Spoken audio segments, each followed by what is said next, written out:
വിജയ്, ഈ രാഹുൽ മാങ്കൂട്ടത്തിൽ വിഷയം അത് രാഷ്ട്രീയ കോലാഹലം എന്നതിനപ്പുറം ഒരു യുവ നേതാവിന്റെ രാഷ്ട്രീയ കരിയർ പോലും അവസാനിപ്പിക്കാൻ പര്യാപ്തമായ വിവാദമായിരുന്നു. പക്ഷേ ആ വിവാദത്തിന്റെ മൊന ഒടിഞ്ഞു എന്നുള്ളതാണ് വാസ്തവം. കാര്യം ഈ പരാതി അല്ലെങ്കിൽ ആക്ഷേപം ഉന്നയിച്ചവർക്ക് പരാതിയില്ല. ഒരാളെ വ്യക്തിഹത്യ ചെയ്യുക എന്നതിനപ്പുറം അതിന് പ്രത്യേകിച്ച് അജണ്ടകളൊന്നും ഇല്ല എന്നാണ് ഇപ്പോൾ പൊതുസമൂഹം അതിനെ വിലയിരുത്തുന്നത്. സ്വാഭാവികമായിട്ടും രാഹുൽ മാങ്കൂട്ടത്തിൽ അയാളിപ്പോൾ നിരപരാധിയാണ്. അതായത് മനസാക്ഷിക്ക് മുമ്പിൽ അല്ലെങ്കിൽ പൊതു ധാർമ്മികതയ്ക്ക് മുമ്പിൽ അതല്ലെങ്കിൽ പോലും നിയമപരമായി അദ്ദേഹത്തിന്റെ മേലിൽ ഒരു കേസുമില്ല, ഒരു പരാതിയിൽ ഒന്നുമില്ല. സ്വാഭാവികമായിട്ട് അദ്ദേഹത്തിന് നിയമസഭയിൽ വരാം, മുഖ്യധാരയിൽ ഇടപെടാം, സോഷ്യൽ മീഡിയയിൽ അദ്ദേഹം ഇടപെടുന്നു, മാധ്യമങ്ങളോട് സംസാരിക്കുന്നു. ഈ നമ്മൾ സാധാരണ ഒരു വ്യക്തികളെ സംബന്ധിച്ച് നാണക്കേട് അല്ലെങ്കിൽ ആത്മഹത്യയെക്കുറിച്ച് പോലും ചിന്തിച്ച് പോയേക്കാവുന്ന ഒരു സാഹചര്യം പക്ഷെ മാങ്കൂട്ടത്തിൽ തിരിച്ചു വരുന്നു. എന്തായിരിക്കും അതിന്റെ പിന്നിലെ രഹസ്യം? മാങ്കൂട്ടത്തിൽ തിരിച്ചു വരുന്നത് മാത്രമല്ല, സജീവമാകാൻ പോകുന്നു, മണ്ഡലത്തിൽ സജീവമാകും എന്ന് പറയുന്നുണ്ട് പ്രവർത്തനം. അത് മാത്രമല്ല, ഈ നിയമസഭയിൽ ഇനി 12ഓളം ദിവസങ്ങളാണ്. ഇനി വരുന്ന 19-ാം തീയതി വരെയുള്ള ദിവസങ്ങളും പിന്നെ 29, 30, പിന്നെ 5-ാം തീയതി മുതൽ ഒക്ടോബർ 5-ാം തീയതി മുതൽ 12-ാം തീയതി വരെയുള്ള മൊത്തം 12 ദിവസം. ഈ 12 ദിവസവും നിയമസഭയിൽ അറ്റൻഡ് ചെയ്യുമെന്നാണ് അദ്ദേഹം പറഞ്ഞത്. ഇതിന് അസാമാന്യമായൊരു ധൈര്യം എവിടുന്നാണ് ഇദ്ദേഹത്തിന് കിട്ടുന്നത് എന്നും നമുക്കറിയാം. ഇദ്ദേഹം ഒരു കൺവെൻഷണൽ രീതിയിൽ രാഷ്ട്രീയത്തിലേക്ക് വന്ന ആളല്ല. അതായത് താഴെ തട്ടിൽ നിന്ന് പ്രവർത്തിച്ച് അങ്ങനെ ഉയർന്നു വന്ന ആളല്ല. ചാനൽ ചർച്ചകളിൽ വന്ന് പ്രമുഖനായി അത്തരത്തിൽ, അതായത് കോൺഗ്രസിനെ സംബന്ധിച്ച് പെട്ടിപിടിച്ച് നേതാവായ ആളല്ല അല്ല. കോൺഗ്രസിൽ ഇത്തരത്തിലൊരു വളർച്ച അസാധ്യവുമാണ്. കാരണം അത് ഈ 11-ൽ വ്യാഴം അല്ല 11-ൽ ശുക്രൻ നിൽക്കുമ്പോൾ ഉണ്ടായിരുന്ന ഒരു വളർച്ച തന്നെയാണെന്ന് എനിക്ക് പറയേണ്ടി വരും. കാരണം കോൺഗ്രസിൽ ഇങ്ങനെ വളർന്നു വരിക എന്നുള്ളത് വളരെ പ്രയാസപരമായിട്ടുള്ള കാര്യമാണ്. അപ്പോൾ അങ്ങനെ വന്ന രാഹുൽ മാങ്കൂട്ടത്തിന് ഒരു ഗോഡ് ഫാദർ ഇല്ല, അല്ലെങ്കിൽ ഒരു രാഷ്ട്രീയ കുടുംബപരമായിട്ടുള്ള രാഷ്ട്രീയ പശ്ചാത്തലമില്ല. അങ്ങനെ ഒന്നുമില്ലാതെ നിൽക്കുമ്പോൾ ഇത്തരത്തിലുള്ളൊരു ഒരു ആരോപണം നേരിടുകയും അവിടെ തകർന്നു വീഴുകയും ചെയ്യുന്നത്. അവിടെ വീണെടുത്ത് അദ്ദേഹത്തിനെ ചവിട്ടുന്ന പലരെയും നമ്മൾ കാണാം. അത് സ്വാഭാവികമാണ്. കേരളത്തിൽ വീഴുമ്പോൾ ചവിട്ടുക എന്നുള്ളത് നമ്മൾ കണ്ടിട്ടുണ്ടായിരിക്കും. ദിലീപിന്റെ കേസ് വരുന്ന സമയത്ത് ശ്രീനാഥ്, മരിച്ചുപോയ നടൻ ശ്രീനാഥിന്റെ ബന്ധുക്കൾ വന്നു. ശ്രീനാഥിന്റെ മരണത്തിൽ ദിലീപ് പങ്കുണ്ട്. കലാഭവൻ മണിയുടെ ബന്ധുക്കൾ വന്നു. കലാഭവൻ മണിയുടെ മരണത്തിൽ പങ്കുണ്ടോ എന്ന് അന്വേഷിക്കണം. ഇങ്ങനെയൊക്കെ നമ്മൾ കണ്ടു. ഒരു നടൻ, അനൂപ് എന്ന് പറയുന്ന ഒരു നടൻ വന്നിട്ട് പറയുന്നത്, എനിക്ക് സിനിമാ അവസരങ്ങൾ നഷ്ടപ്പെടുത്തിയത് ദിലീപ്. അനൂപ് ചന്ദ്രൻ. അപ്പൊ അങ്ങനെയൊക്കെ പറയുന്നത് നമ്മൾ കണ്ടു. അദ്ദേഹത്തിന്റെ കഴിവില്ലാത്തത് കൊണ്ട് സിനിമ കിട്ടാത്തതാണ്. പക്ഷെ അദ്ദേഹവും വന്ന് ഇങ്ങനെ പറയുന്നത് കണ്ടു. അപ്പൊ അങ്ങനെ വീണ് കിടക്കുമ്പോൾ ചവിട്ടുന്ന ഡിവൈഎഫ്ഐ വന്ന് ദേപ്പുട്ടിന് കല്ലെറിയുന്നത് കണ്ടായിരിക്കും. അത് ദേപ്പുട്ടിന് എന്തിനാണ് കല്ലെറിയുന്നത് എനിക്ക് പറയാം. അവിടെ ആരോപണം ഇത് ഗൂഢാലോചന ആരോപണമാണ്. ദേപ്പുട്ടിന് കല്ലെറിയുന്നു, ദേപ്പുട്ട് അടച്ചു പൂട്ടി, ദിലീപിന്റെ വസ്തുക്കളെല്ലാം തന്നെ കണ്ടു കിട്ടണമെന്നൊക്കെ പറയുന്നു. ഇവിടെ ഈ കള്ളപ്പണത്തിന്റെ കുറ്റമൊന്നും അല്ലല്ലോ അത്. അപ്പൊ അത്തരത്തിൽ നമുക്ക് ഒരാൾ വീണ് കിടക്കുമ്പോൾ അയാളെ ചവിട്ടാർ പ്രത്യേകിച്ച് മലയാളികൾക്ക് വലിയ ഉത്സാഹമാണ്. അപ്പോൾ അങ്ങനെ രാഹുൽ മാങ്കൂട്ടത്തിനെ മാക്സിമം അതുപോലെ ചെയ്യാൻ ചിത്രവധം ചെയ്തു കഴിഞ്ഞു. ഇനി എന്തായാലും അദ്ദേഹം തിരിച്ചു വന്ന് മാധ്യമങ്ങളോട് പറഞ്ഞ കാര്യമാണ് പ്രസക്തം. അതായത് മാധ്യമങ്ങൾ ചോദിക്കുന്നുണ്ട്, ഈ ശബ്ദരേഖയിൽ കേട്ട ശബ്ദം നിങ്ങളുടേതാണോ? ക്വസ്റ്റ്യൻ ഡയറക്റ്റാണ്. അതിനുത്തരം പറഞ്ഞില്ല. അന്വേഷണം നടക്കട്ടെ എന്ന് പറഞ്ഞു. ഞാൻ പാർട്ടി നേതൃത്വം പറഞ്ഞതൊന്നും തന്നെ എതിർത്തിട്ടില്ല. അപ്പോൾ അവർ എടുത്ത് ചോദിച്ചു, പാർട്ടിയിലുള്ള ആരെങ്കിലും പറഞ്ഞിരുന്നോ, വരണ്ട എന്ന് പറഞ്ഞിരുന്നോ എന്നുള്ള ചോദ്യത്തിന് അദ്ദേഹം ഉത്തരം നൽകിയില്ല. ഇത് കഴിഞ്ഞ് അദ്ദേഹം നേരെ പോവുകയായിരുന്നു. ഇത് കഴിഞ്ഞ് അദ്ദേഹം തിരിച്ച്, നമുക്കറിയാം അടൂരായിരുന്നല്ലോ ഇത്രയും നാൾ അദ്ദേഹം അടൂരിന്റെ വീട്ടിലായിരുന്നു, പുറത്തിറങ്ങാതിരിക്കുകയായിരുന്നു.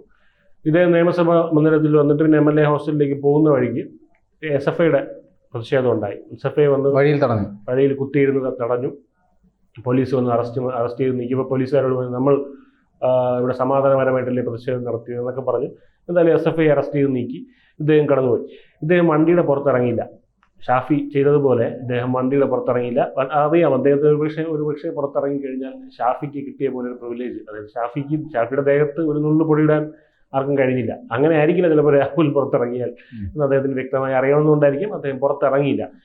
എന്തായാലും ഇതിൽ നമ്മൾ ഇവിടെ VD സതീശന്റെ, നമ്മൾ കഴിഞ്ഞ വാർത്തകളൊക്കെ കണ്ടായിരുന്നു, മാധ്യമങ്ങളിലൊക്കെ കണ്ടായിരുന്നു, VD സതീശന് എതിർപ്പുണ്ട് ഇദ്ദേഹം നിയമസഭയിലേക്ക് വരുന്നതിൽ. അപ്പോൾ അവിടെ ആ എതിർപ്പ് അവഗണിച്ചുകൊണ്ടാണ് രാഹുൽ മാങ്കൂട്ടം വന്നതെന്നുള്ളതാണ് ഏറ്റവും വലിയൊരു കാര്യം.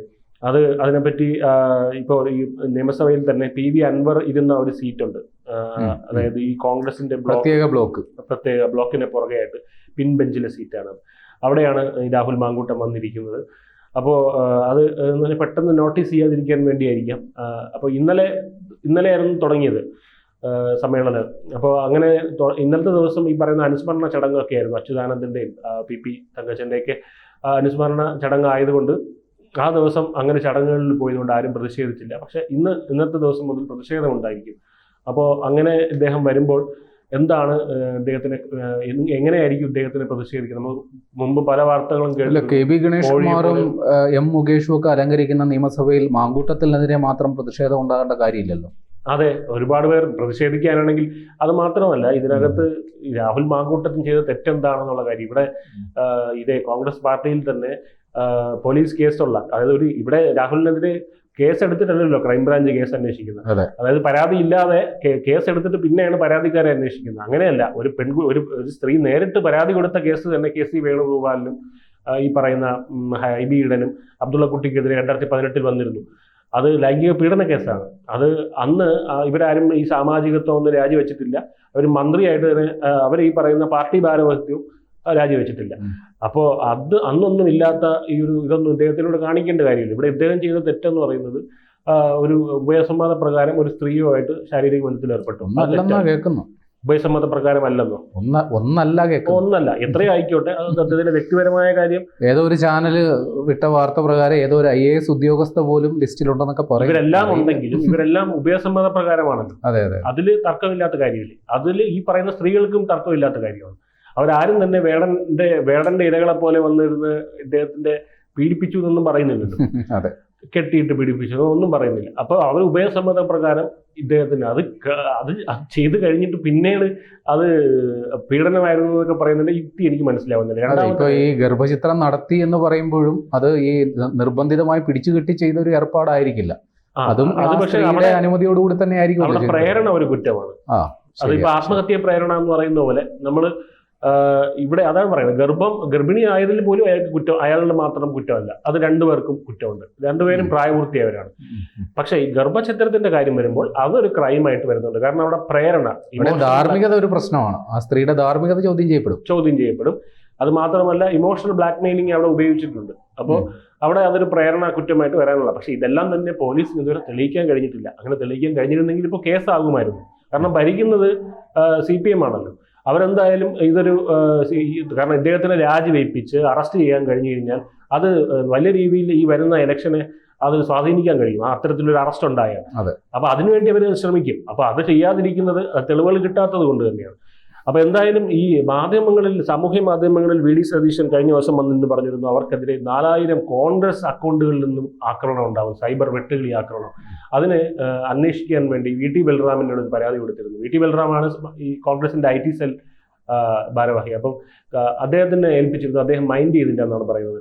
അപ്പൊ ഈ VD സതീശൻ ഗ്യാങ് ഉണ്ടല്ലോ, VD സതീശൻ, മാങ്കൂട്ടം, നമ്മുടെ ഷാഫി ഗ്യാങ്ങിനെതിരെ ഒരു കോൺഗ്രസിലെ ഒരു വിഭാഗം തന്നെ തിരിഞ്ഞിട്ടുണ്ടെന്നാണ്. അവരുടെ ഒരു നീക്കമായിരുന്നു ഈ മാങ്കൂട്ടത്തിന്റെ ഫസ്റ്റ് അറ്റാക്ക് മാങ്കൂട്ടത്തിനെതിരെ എന്നുള്ളതാണ് പറയുന്നത്. ഇനിയും അറ്റാക്കുകൾ ഉണ്ടാവുമെന്നാണ് പറയുന്നത്.